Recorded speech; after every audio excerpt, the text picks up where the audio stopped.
What is up, realized men? Do you read books like this one? Or maybe books like this one? Do you read stuff like this? Do you listen to good podcasts? Do you watch videos like this one? You do everything right, don't you? But you look at your outer circumstances, everything looks exactly the same. Exactly the same. What are you doing that's wrong?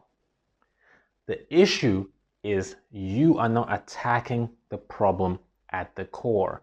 It doesn't matter if it's smoking, too much OnlyFans, too much drinking, too much eating, money issues. Your self-image is where you need to look. In this video, I'm going to show you how to do that. But first, let's talk about fat people. So I'm not even sure if I'm allowed to use the word fat. The YouTube climate is looking kind of crazy. This cancel culture thing is getting kind of out of hand. I might get canceled. You might never see me again. But let's just roll with it.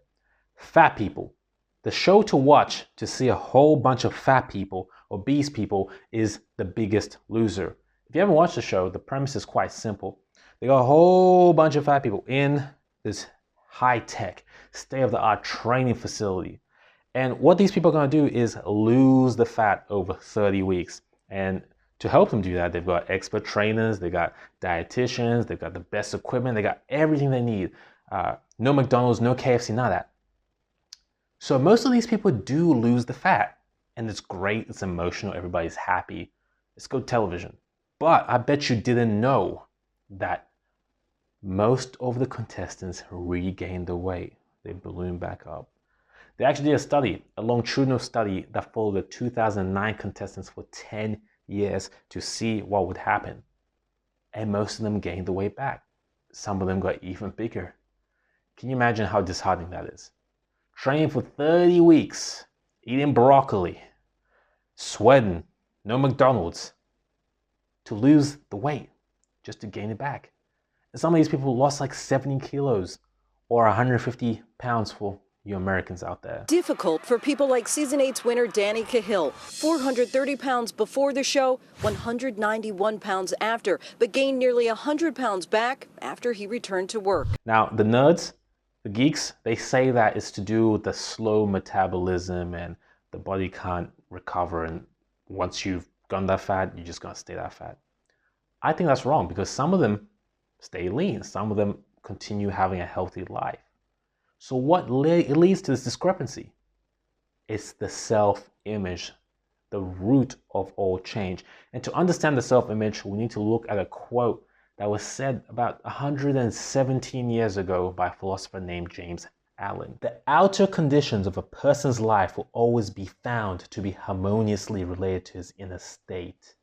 Men do not attract that which they want, but that which they are. The reality is, it doesn't matter what you want. You need to change who you are at the core to get that thing. And that's because the subconscious mind, the mind that we use for habits, the mind that we use when we're driving or talking or walking, the mind that's active 98% of the time, its primary goal is to realize the self-image. So you have your self-image here, right? This concept of yourself that you have in your mind. And inevitably what happens is you realize that, and that becomes your real outer world. Now back to fat people. It takes a long time to get fat. You probably have to eat from age 10 to 30, 20 years of eating, like lots of eating, to get as big as some of these guys. Smells chocolatey, eh? Now, eat it. To get over 200 kilograms, or it's a lot of effort. It's not an easy job. So these people from early childhood likely had the psyche of being a fat person. Their self-image was that of a fat person. Maybe they got bullied for it. They got little comments at work over the years. So everything reinforced this idea of being fat.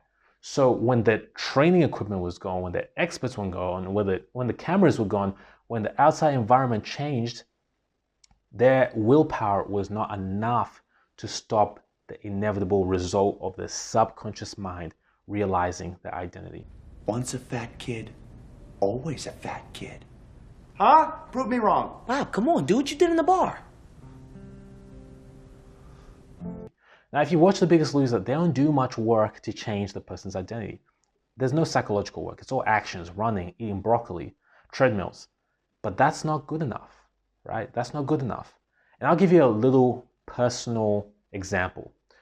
Years ago, I used to have this issue where I would always check my phone. I would always check my phone before going to the shops to check my bank account because I had this phobia, this anxiety of not having enough money and people getting angry behind the line and that type of thing. And it's just, I don't know, I had no idea where this came from. It wasn't until years later that I realized that this came from one single childhood incident. When I was 7 years old in primary school, I was so excited, right? I was going to the canteen or the tuck shop or whatever you call it in your country. This is a shop where they have food. You can buy cool things like lollies and that type of thing and candies. So I was on my way to the tuck shop and I had my $2 in my pocket. I was going to buy some jellies or some licorice or something. So I get to the front and I ask for the licorice, and the girl at the counter is actually a girl in grade 7. So she's older than me. I'm like in grade 1 or grade 2. And I'll go to give her the money and I realize I lost the money. I realized I lost the money and I just felt so embarrassed. I felt so embarrassed. She looked at me and saw how embarrassed I was, and she felt sorry for me. So she let me have the jellies for free. Now the problem was the damage was already done. Her giving me those jellies actually probably made things worse because I felt even more embarrassed that she was feeling embarrassed for me. So my young mind at that point in time made an oath to never, ever, ever be caught without money again. So that's what created this habit of checking my bank account. And as some of you probably know, it's not really the best habit to have when you're an entrepreneur, when you have an abundance mindset. You're trying to create this abundance mindset. You don't want to constantly be programming or affirming yourself with scarcity. So I had to get rid of that. So that's just one example of how the roots are very deep. If you want to change your self-image, you need to look at all the events that happen preceding this idea or this concept you have of yourself and to reprogram them and think of new ways to do that. If you want to learn how to do that, make sure to check out my ebook, Thriving. I've got lots of techniques and tactics that show you exactly how to do that. You should have it by now. 100 pages of gold. Download it. The link's in the description. But carrying on, you know, we often hear people talk about streaks. They say, I'm quitting smoking and I'm on a 7-day streak. I'm on NoFap. I'm on a 14-day streak. Stop drinking. I've been drinking for 30 days. What they're basically telling themselves is, look, I've been doing this thing for this long, but I'm going to quit. That's what they're saying. That's what their statement presupposes. When you think about drinking water, you don't say, I'm on my 30,752nd day of drinking water. That just sounds stupid, right? When you think of going to sleep, you don't say, I'm on my 50,000th day of sleeping. You don't say that because it's something you're just going to do. There's no point in counting. So when you start counting these days and say, I'm on day 7, day 8, you're pretty much saying, I'm going to quit. Because if you really had that identity level shift, you wouldn't say that.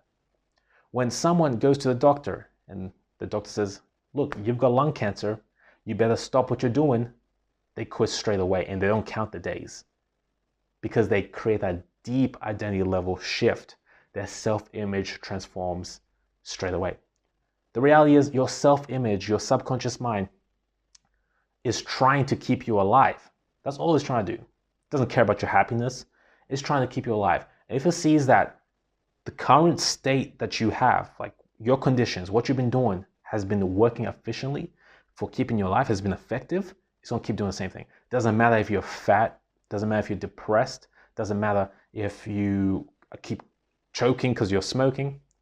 It's seeing this as, this has worked this far, we're going to keep this going forever until we have a reason to do something else, until we're hit with something that we can't ignore. You know, you often see like these stories of entrepreneurs that had to live on the streets, right? Maybe someone took a shit on them or something for them to wake up and have that new energy, for their self-image to say, oh, this is too much, all right? This is bullshit, we're going to do something different. That's how it is. So if you want to create a lasting change, attack it at the core. It's a psychological issue. It's not about the actions. The actions come, they follow the subconscious mind. The subconscious mind aims to realize the self-image. Once again, download the book to learn more. Do this, and I promise you'll be one step closer to living and dying well. Thanks for watching the video. I appreciate you. If you haven't already, make sure you subscribe to the channel and click the bell notifications so we can see more of each other. Until next time.